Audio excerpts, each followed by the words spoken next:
Hi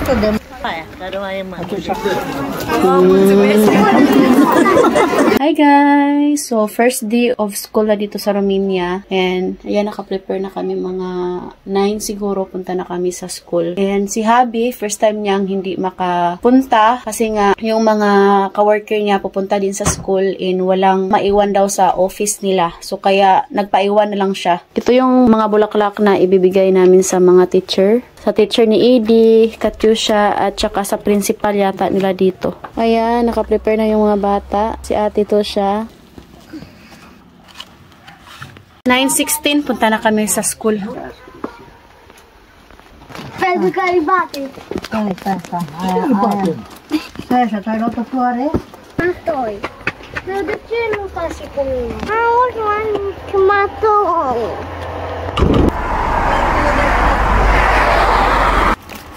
Ce să făcea cu tanta?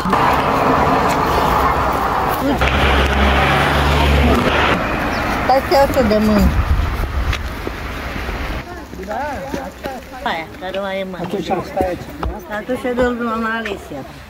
Te duci tu, du-te cu ea. Du-te cu ea tu.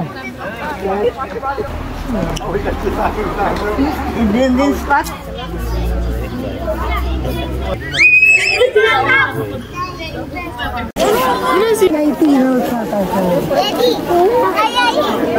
Mga nanay guys, lahat nagdala ng bulaklak. Ganito dito.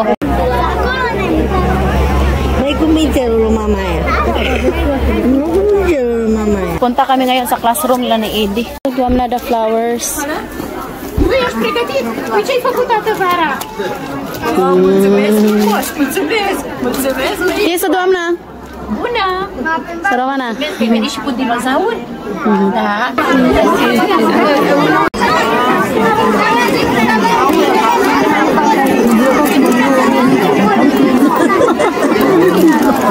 Emoții, speranțe și provocări.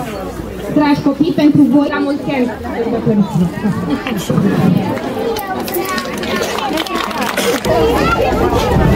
Punta kami ngayon sa classroom nila Katyusha.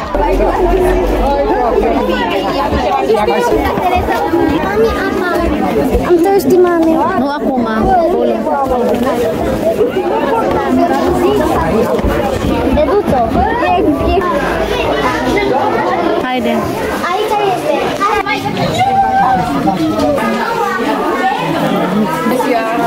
Ziua. Acolo.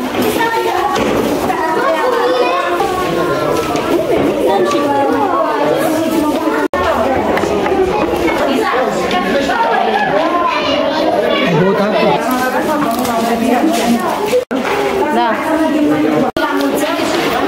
Pasok tayo ngayon sa classroom ni Edie.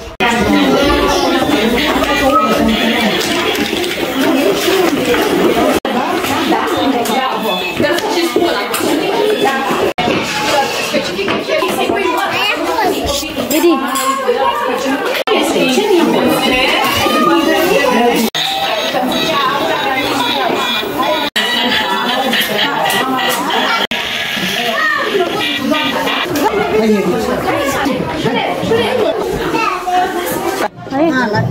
So ayan guys, tapos na. Pag first day ng school dito sa Romania, walang ganap guys.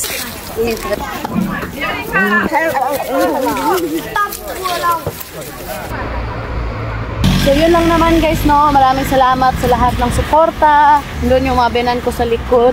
Hindi talaga yan sila mawawala. Yan yung nagustuhan ko sa mga benan ko, napaka-supportive. Ouch! Happy ako ngayon no, kasi nga yung mga classmate ni Edie ngayon halos puro mga babae na. Tapos wala nang manuntok ba, mga bugoy-bugoy kasi yung mga classmate ni Edie last year guys, puro mga malalaki na ba, grade 0 na. So yun lang naman guys, hope you enjoy. Don't forget to like and subscribe our YouTube channel and Facebook page, The Petri Family. Bye! Family!